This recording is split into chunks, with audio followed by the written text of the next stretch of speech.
What's up YouTube? This is To Be Entertained. I'm your host, Scales13, and this is going to be an episode where I'm going to show you my reptile room.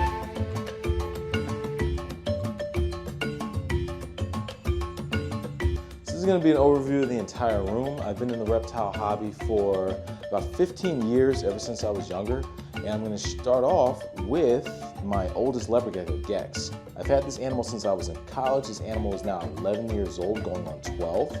And this guy is basically the elder of my entire collection. This guy got me back into the reptile hobby while I was in college, and he is the start of everything you see here. So here's Gex's enclosure, which is a bioactive enclosure that has a lot of natural wood and rocks, just like you would find in the Middle East where you would find these animals. These guys actually aren't from an environment where they live on where there is a bed of sand. And the thing is, most people think that these guys live on sand and they're from an area that looks like the Sahara Desert. However, they're actually from areas where there's a lot of rocky outcroppings and grasslands. And if you look above his enclosure, I have a second leopard gecko. This leopard gecko's name is Tiny Tim. I adopted him about 7 years ago. Cool thing about this guy is, when I was working at a pet shop years ago, I adopted him after he was abandoned in front of the pet shop. He was really skinny and really unhealthy when we first got him, but 7 years later, this guy's looking great. He's big, healthy, and one of the friendliest animals in the reptile room.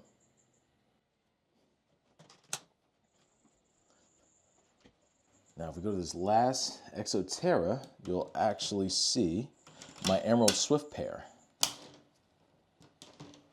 Got these guys about 3 years ago. These guys are interesting little species. So they're actually from Costa Rica. They're small pieces. So they're small species of iguana that's very similar to the North American fence lizard that you'll find all over the United States. And these guys are actually from the cloud forest of Costa Rica and much of Central America.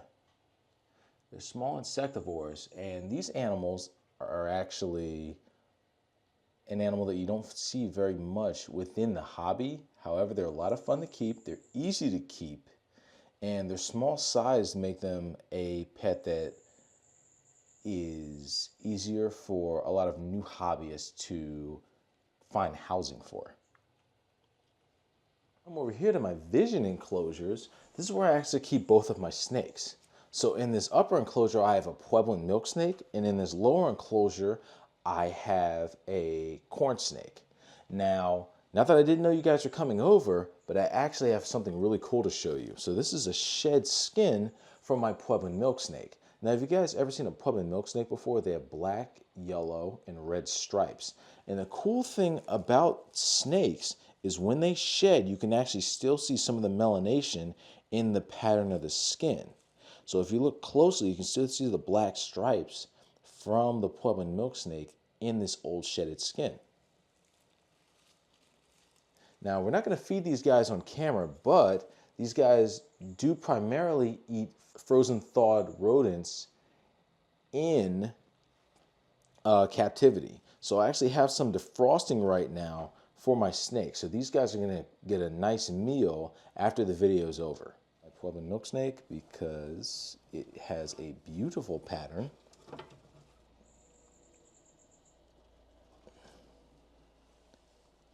I think I actually woke her up, so she might be wondering what the heck is going on right now.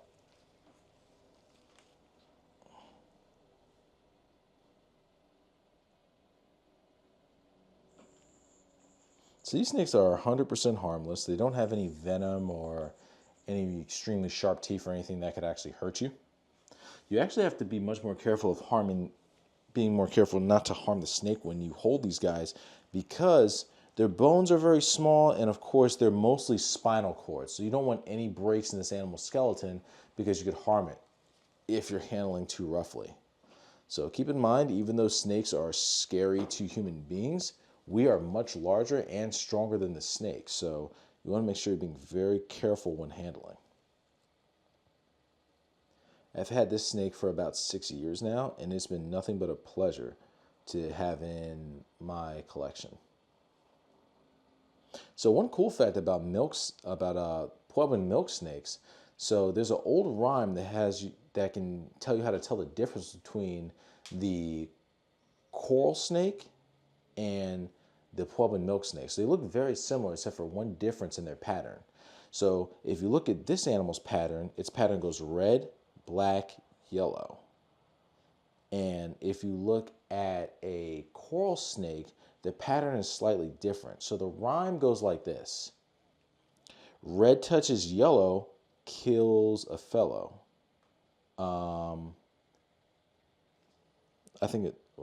Red touches yellow, kills a fellow, and red touches black is a friend of Jack. So if you see, the red bands are touching the black, so that means that this animal's harmless. However, if the pattern went in a different order where the red was actually touching yellow, that would mean it's a venomous coral snake. Now, keep in mind, there are exceptions to this rule because there are morphs, and this rule actually does have some exemptions of animals that actually look similar besides those two species when you go to the eastern hemisphere of the world. But for the most part, in the northern hemisphere, this will help you identify the snake if you were to see one. However, if you see a snake in the wild that you cannot identify right away, it's best to just leave it alone. It's better for you and better for the snake because it keeps you safe and it keeps the snake safe. American corn snake. So the reason they're called corn snakes is because of that cool pattern that these snakes have. These snakes are quite large compared to the Puebloan milk snakes because they can actually get a whole foot longer. However, they're more sought after as pets because these snakes are actually much less flighty than the Puebloan milk snakes are.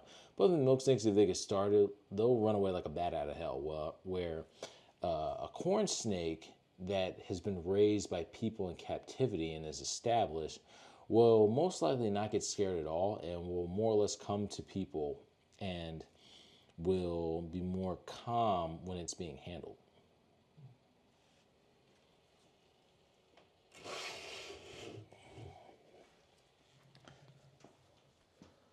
So over here what we have, which is one of my prized possessions, which are my Ackie monitors. So right now I own a pair of Ackie monitors. In this upper enclosure here I have a female, and in this lower enclosure I have a male. So let's see if we can find the female. Let's see, where is she? So my female's name is Charlotte, and I think I see her right back here. So I'm just gonna grab this piece of wood and I'm gonna bring it towards us so we can see her. So it's getting pretty late in the evening, so she's actually kind of hanging out right now, getting ready to go to sleep. But she's hiding in this piece of cork bark here. Cork bark is really awesome for monitor lizard keepers, for those of us who are keeping dwarf species.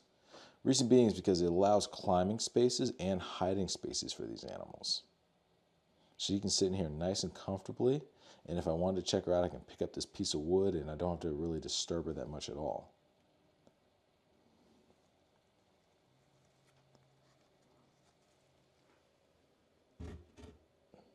All right, now let's see where Thunder is. Is this thing open? Yep. Alrighty, Thunder. Thunder, where are you? I got food.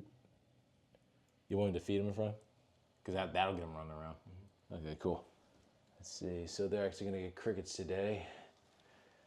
And let me see which supplement to use. So I basically keep a logbook of all the food that I feed them and the supplements I use to make sure I'm not overdosing or underdosing the animals for the supplements that they would need to survive. Let's see. So last time I gave them calcium. Let's see. What did I give them last time? Calcium D3. When's the last time they had a multivitamin? Last multivitamin was, yeah, it's been over a month. Okay, cool. Time for a multivitamin. So I have these little deli cups here. Here's where I keep my multivitamins. Beta carotene, calcium with D3, calcium without it. And I have these in a rotation.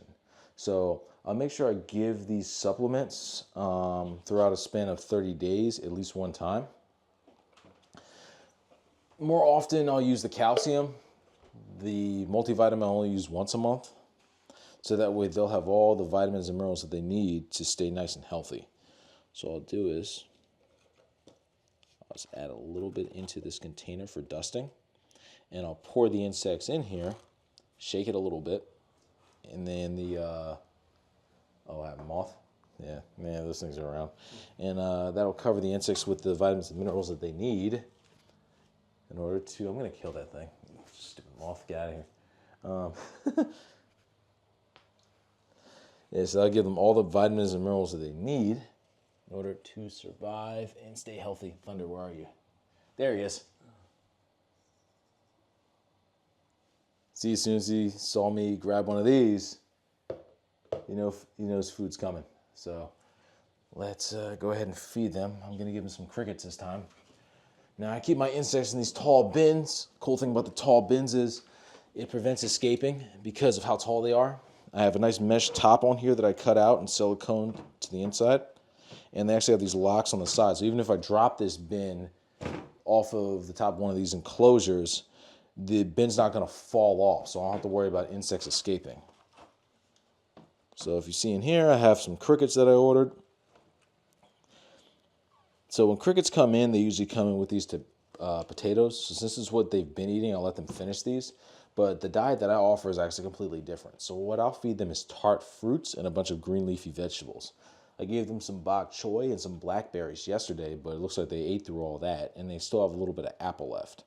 But the reason I do that is because there's different vitamins and minerals that are in those food items, and also it's less saturated in carbohydrates. So it's actually better for your animals to eat insects that are fed on healthy fruits and vegetables rather than eating corn, soy, and a lot of potatoes most of the time. So what I'm going to do is I'm going to shake some crickets off into this container. Now, you don't necessarily have to give multivitamins for them to survive. I just do it for a little boost once a month because it won't hurt, and just in case there is a vital nutrient that's missing from one of the vegetables or fruits that I'm feeding these insects, this will make up for it.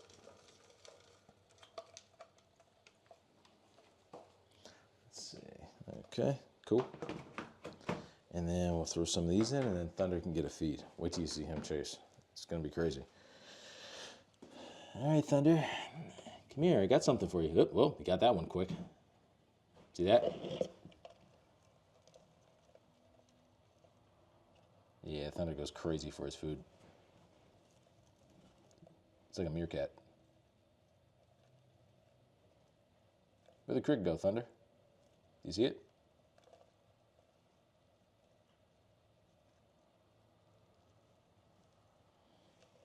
Give him a few more.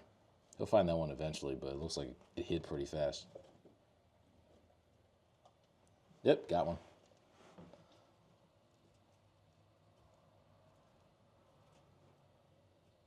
Now the cool thing about these monitor lizards is they have these thin snouts that allows them to pick insects from between different rock crevices.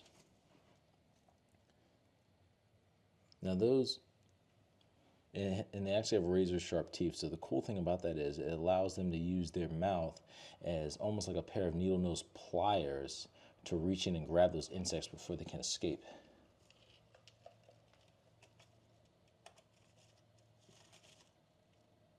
Ackies are very active feeders.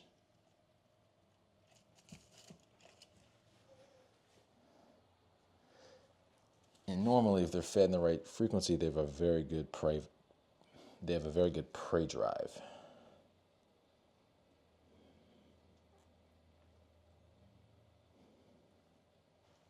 All right, cool. So, give some more of these crickets to my female Ackie.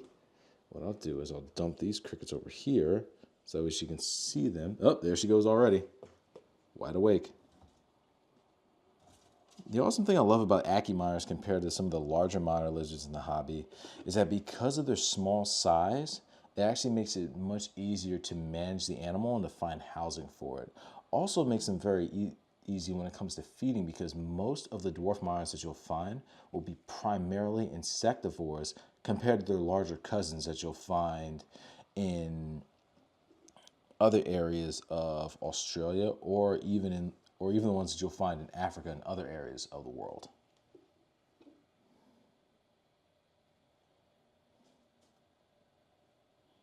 Even though my female is just a little bit over 2 years old,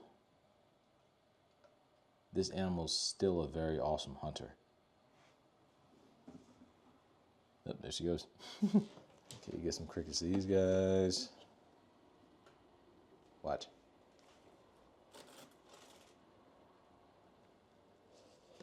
Got one more cricket in here.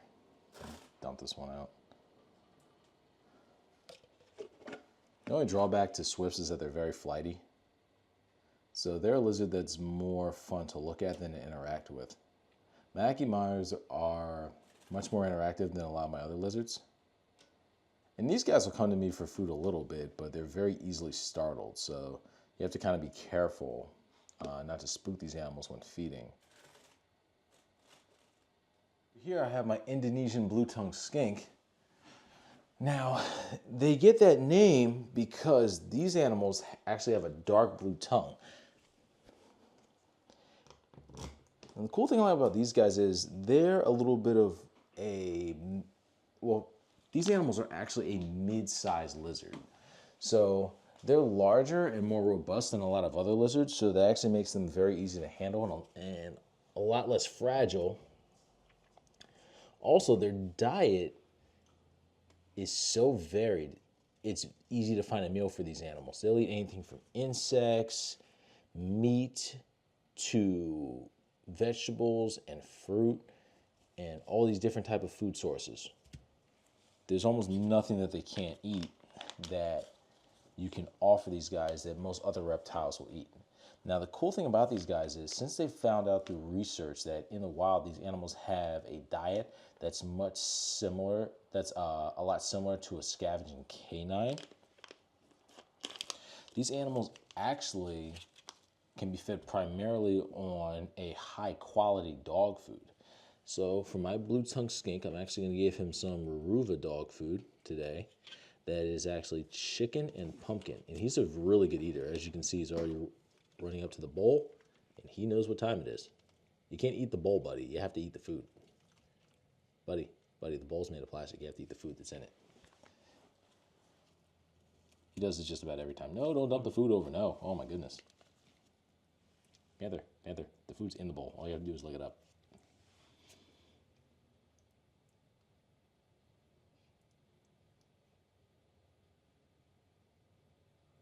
He's like, what's going on?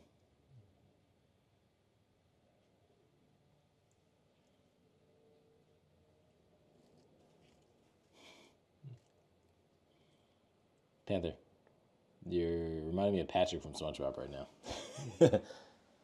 There you go.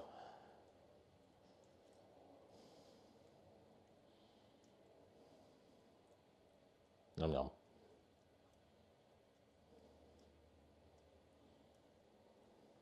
Yeah, this makes things really convenient to feed because with a blue-tongued skink, you don't necessarily have to feed them live insects like a lot of the other reptiles that I keep. So it's easier to keep food like some nice wet dog food on the shelf rather than going out to buy insects all the time. Now, one hack that I have that makes things easier, so as you've noticed, I keep my insects in bins. So what I do is I'll either do a bulk order of insects or I'll breed the insects myself. This cuts down on the cost of feeding. It makes the food more readily available so I don't have to worry about shipping or going out to a pet shop. And it gives me time to gut load these insects from either the day they're born to when I get them in, depending on whether I bought or bred them. And what this does is it helps me provide a healthier feeder to my reptiles so that way my animals live a longer, healthy life. Yeah, so a lot of people actually ask me, like, what's the most expensive part about this hobby? Honestly, it's the initial cost. So what's the most expensive thing about keeping these animals is the enclosure. If you want to do it right and you want to get a nice enclosure, like as you can see, my blue tongue is in a 5 foot by 2 by 2 PVC enclosure. My Savannah monitor is going to get moved to an 8 by 4 that I'm building myself, custom made, that's going to go in a different room. And if you look at my Ackies, they're in a 4 by 2 and a 6 by 2. So when these animals need a larger enclosure, that can really go into the cost and also the animal themselves. So my Ackies are more expensive than my Savannah and my blue tongue. Why? Because these two animals are wild caught, unfortunately. These animals here are bred within captivity and are established and have been with people their whole life. However, whenever an animal is captive bred by a breeder, because they put all the work, time, and money into that animal, and they can more or less guarantee that 9 times out of 10 it's going to be healthier and easier to manage, it's going to cost more money. It's just a part of the process. So, of course, the Ackies, when you go to purchase these guys, 9 times out of 10, they're going to cost you a few $100s. The same thing with the enclosure. But once you have an enclosure, let's say you get a PVC enclosure, right? A PVC enclosure will last you for the rest of your life. It's not going to break down like some of the wooden enclosures, especially if the enclosure is not sealed properly. Then with the wooden enclosures, you would have to build them every couple years. But with the PVC, I should say, excuse me, this will last you for the rest of your life. You don't have to worry about it. Your animal, the enclosure is going to be around even after your animal has lived out its lifespan. So if you get that done initially, the big cost of it's over. Insects are cheap, feeding's cheap, bulbs, you can buy a stock of bulbs and you only have to buy them once in a while. And each bulb, if you buy good quality bulbs, will last you at the very least a few months at a time. So overall, I'd say setting up something like an Ackie monitor can probably cost you about $700 to $800 in the beginning, but the years of keeping these animals, and they normally live anywhere from 15 to 20 years, is very cheap. So you make up for the price on the back end when you're keeping the animal. So I'm going to show you guys some of my other feeders that I have. So this is one of the main staples that I have here. These are called dubia roaches. Now, I'm not going to lie to you guys. It took me a long time to get numb to keeping these, but they're a very healthy feeder. They breed easily, and they're very good for reptiles as long as they're fed on the right diet. But at first, when I was working in pet shops and we had to take care of these, it took me a long time to get used to handling or touching these things. Even sometimes now they give me the willies. Like, I don't necessarily like touching these, but the one thing I could say about these is that they do not infest your house. They're not cockroaches. They're a completely different species. And the cool thing about these guys is that they need a warm, humid environment to survive. These are illegal to keep in states such as Florida, but in states like New Jersey within the Northeast, our houses are too cold and dry for these animals to survive. So that's why they're kept in these bins, because these bins hold moisture, and since I sit them on top of my reptile enclosures, they're nice and warm, so it sustains an environment that will keep the dubia roaches alive. However, if they get loose in your house, they will not survive, which is a good thing. You don't want these guys to infest your house. Another positive thing about dubia roaches is they don't fly. Like, not saying they don't have the capability, but they don't fly like a lot of other roach species do, where they'll just look at you and take off. And they can't climb plane surfaces like cockroaches can. So let's just say if I were to take this dubia roach right here, which I will not because I don't want the thing running around my reptile room, and I was going to put it on the side of one of these enclosures, if it was a cockroach can climb straight up one of these enclosures. These guys cannot. It's going to fall flat on its back. So that also makes them easier to deal with and less clingy and creepy than the common roaches that you'll find that are pests within the American household. Okay, so one of the feeders I also keep are actually mealworms, because they're easy to keep and they're actually a great staple to have for my leopard geckos. So these guys will eat virtually anything. So I feed them on fruits and veggies. If you look in this bin, there's not really much food here, but that's because I just cleaned it this morning. But if you look in the back, you'll actually see an apple core where these guys have almost completely ate it away. So you also see some darkling beetles in there. The darkling beetles are the adult version of the mealworms after they've gone through metamorphosis. The mealworms that we feed off are actually larvae. They're not actually worms at all. But in the stage of being a larva is when these animals actually have the most nutrition for your reptile, which is why we feed them off as mealworms.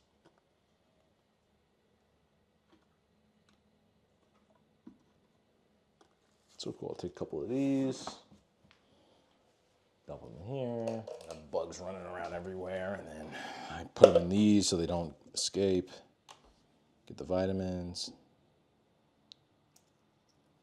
Good job. Another one.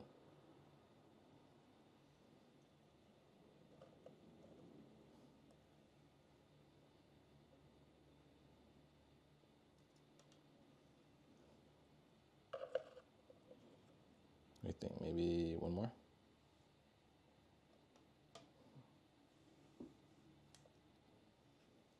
Cool.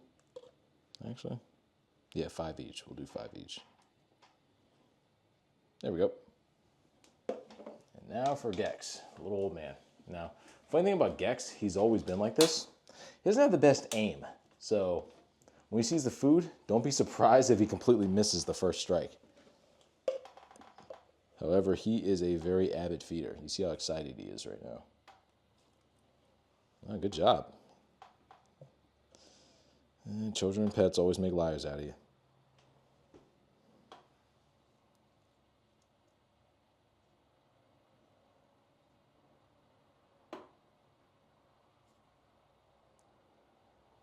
Come on, buds, right in front of you.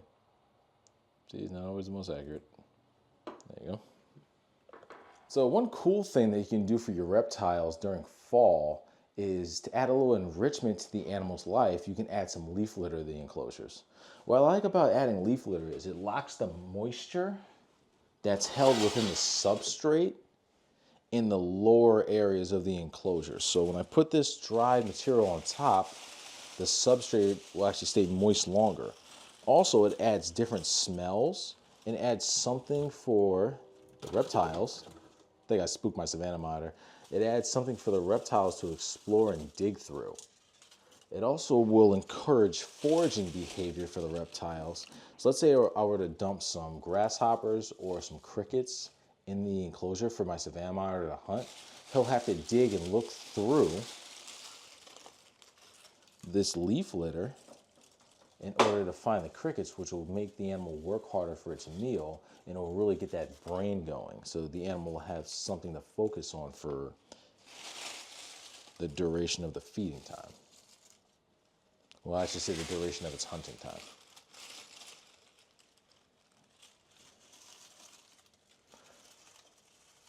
There we go. I think that's enough for this guy.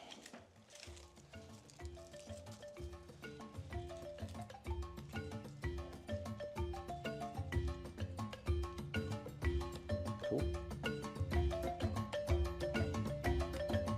All right, guys, so I hope you enjoyed your visit to Scales 13 and to see all of my wonderful reptile friends. If you want to learn anything about reptiles, I have my own channel called Scales 13. You see the logo right here if you want to look it up. I hope you guys have a great day, and thank you for coming to spend time with me today in my reptile room. Have a good one. Peace.